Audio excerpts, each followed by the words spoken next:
Because you're already brushing your teeth every day, you don't even have to think about it.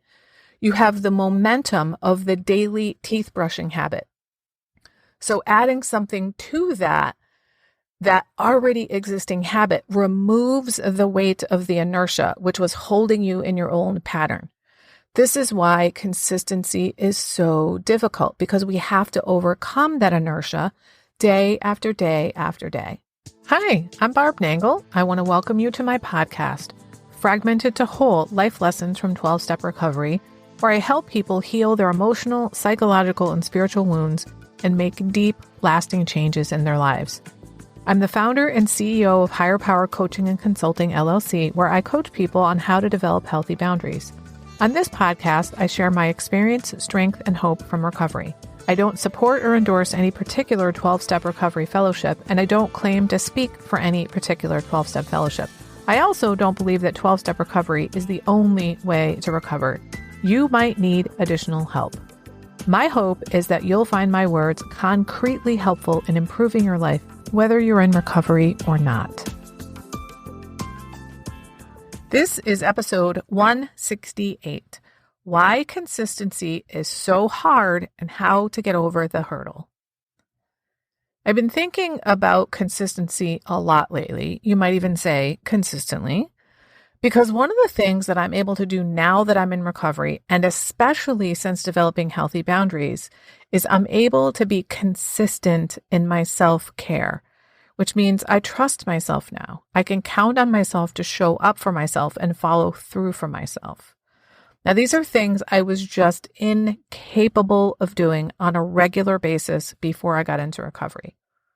One of the quotes I heard a long time ago that's really taken on a lot more meaning for me recently is this: consistency in small things is no small thing. What that means is if you can get consistent in the tiny little habits of your life, that is what is going to make for a good life. It's not necessarily doing the big, huge, grand things. It's the day-to-day things. So if you're in school, doing homework every day, studying a little bit every day, writing a little bit on your paper every day, if you're trying to improve your finances, keeping track of them weekly, paying your bills on time all the time, putting a little bit of money aside with every paycheck, that's what's going to build wealth for you. Not getting some big giant windfall. Though that may happen, you can't count on that the way you can count on consistently paying your bills on time and putting money aside in your savings for every check. If you're trying to take care of your health, you've got to do some kind of health promoting activity every single day, like exercising and eating consistently healthy meals. If you don't eat healthy meals except for every 10 meals, it's not really going to have an impact. The 80-20 rule is a good one here. 80% of the time, if you're eating healthy, that's pretty fucking consistent compared to what most of you are probably doing. And I know that that's massively consistent compared to what I was doing in all areas of my life before recovery. Today, I reach much higher than 80% consistency with most of the things I do. When it comes to prayer and meditation, that's 100% for me. I'm a 100% consistent with those. I meditate every single morning, and I'm higher than 80% consistent with my second daily meditation. I pray multiple times a day, every single day. It's just part of who I am.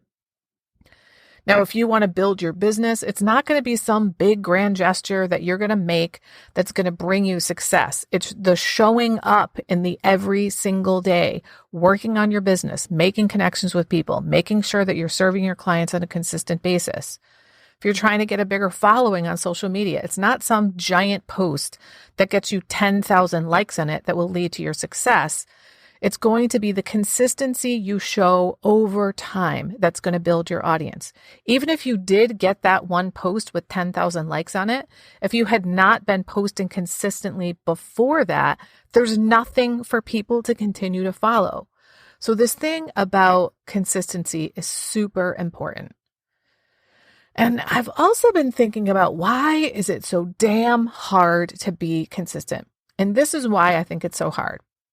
Because when you're doing something new, beginning is always the hardest step. That's why the quote, "A journey of 1,000 miles begins with one step," is such a popular quote. It reminds us that the first fucking step is the hardest one. Another way to think of this is to go from 0 to 1 is much harder than to go from 1 to 10 because we've got the inertia of sitting still, of doing nothing, of inaction that is weighing us down. To go from 0 to lift off to get to 1 takes an enormous amount of energy. Often it's the mental energy. And the thing about consistency is you have to go from 0 to 1 over and over and over again. And this is why developing good habits is really important, because eventually you're not really going from 0 to 1 every day because you've got all that momentum behind you from the habit. The inertia has been replaced by the momentum of the habit. You've carved new deep grooves in your brain. You've carved new neural pathways in your brain. This is also why one of the best strategies for adding new habits to your life is to connect them to something you're already doing. One example I use when coaching clients all the time is that most people brush their teeth every day unless they're super depressed, because I've been there where I have gone days without brushing my teeth, but it's been a long time. But anyway, so let's say you're someone who brushes their teeth every day and you want to start saying affirmations every day. Well, put the affirmations on your mirror or put the list of affirmations underneath your toothbrush. Or let's say you want to start meditating. Do it in the bathroom while you're brushing your teeth. If you want to start reading a daily meditation book, put it on the counter in your bathroom under your toothbrush. Because you're already brushing your teeth every day, you don't even have to think about it. You have the momentum of the daily teeth brushing habit. So adding something to that already existing habit removes the weight of the inertia, which was holding you in your own pattern. This is why consistency is so difficult, because we have to overcome that inertia day after day after day. Another thing we talk about in recovery all the time is this notion of one day at a time. And I know I mentioned it last week too, but it's so powerful and it means so many things. It doesn't just mean do things one day at a time. It means break big things down into small parts.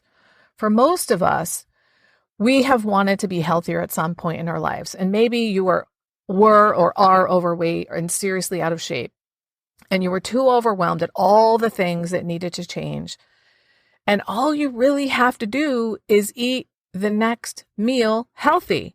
All you have to do is take the next step. And that's why we have the saying in recovery, do the next right thing. Not do the next 14 right things, just the next right thing. Now, I believe I mentioned recently in another episode that in my food program, I've known people who have literally lost hundreds of pounds. And they've done it one day at a time, one meal at a time, one step at a time. They do things like walk from one telephone pole to the other. That's it. And then when they've got that down, they go 2 telephone poles. So you start with 1 minute of exercise, and then you work up to 2, then 3, then 4 and 5, and you work your way up from there. Nobody starts at the finish line. Everybody begins at the beginning. It's a mind game with yourself when you tell yourself that you have to do the whole thing at once. It's just an excuse to not do it. So we have that saying, one day at a time in recovery, to remind ourselves to not just take one day at a time, but to break things down into small chunks. And the thing about consistency is, if you want to get consistent about 10 things, that will be daunting. But all you have to do is start to get consistent with one thing, just one damn thing. Get really good at that thing. Develop the new habit, create that well-worn groove in your brain, create new neural pathway of healthiness, And once you have that down, once you've overcome that inertia and you've got some momentum going with that, then add on something else. And then when you've got that down, then you add on something else. Because remember, consistency in small things is no small thing. I was recently reminded by a friend that when I first started recovery, I didn't feel lovable. I almost can't believe that I used to feel that way and that I kind of forgot something so profound because I truly love myself now. And I want that for everybody.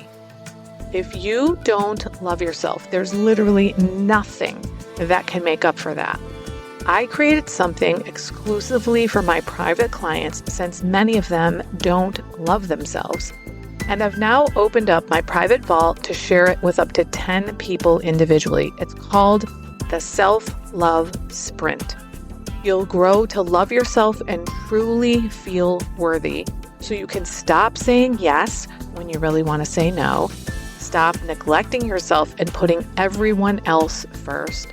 Stop saying all kinds of nasty shit to yourself. That is not what people who love themselves and feel deserving do.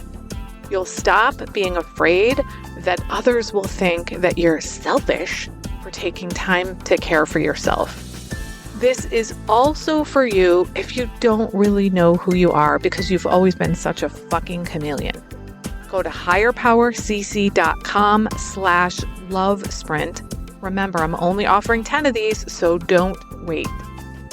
If you like this podcast, and I'm guessing you did or you wouldn't still be listening, then you're gonna love the other things I have to offer. If you'd love pre-released podcast scripts and episodes before anyone else gets them, or if you'd love access to content from my private vault that I developed exclusively for my private clients, which is like having a work session with me without me actually being there, go to patreon.com/higherpowercoaching. There are 3 tiers ranging from as low as $4 up to $24 a month. You'll also love my weekly newsletter, Friday Fragments, which has content very similar to the podcast. You can check it out at fridayfragments.news. That's fridayfragments.news. Please like and subscribe to my podcast on your favorite podcast outlet. I'd also love it if you'd leave a review, which you can do either in the show notes or on Apple Podcasts. It really helps other people find my podcast so they can get the benefits you've gotten from listening. If someone came to mind when you listened to this particular episode, please share it with them. And my favorite place to hang out on social media is Instagram. I'm at Higher Power Coaching. Please DM me there. I'd love to hear what you got from this episode. I run group and private coaching programs on building healthy boundaries. Whether you need help with boundaries in your personal, professional, or romantic life, I can help. Head on over to barbchat.net where you can hop onto my calendar for a free 30-minute Better Boundaries consultation. My ideal client is someone who is ripe for change. If that's you, I would love to work with you. My goal with all my work is to help you make lasting changes in your life like I've made deep, lasting changes in my life. Remember, it's never too late to recover. No one is beyond hope, and healing is possible. Thanks for listening.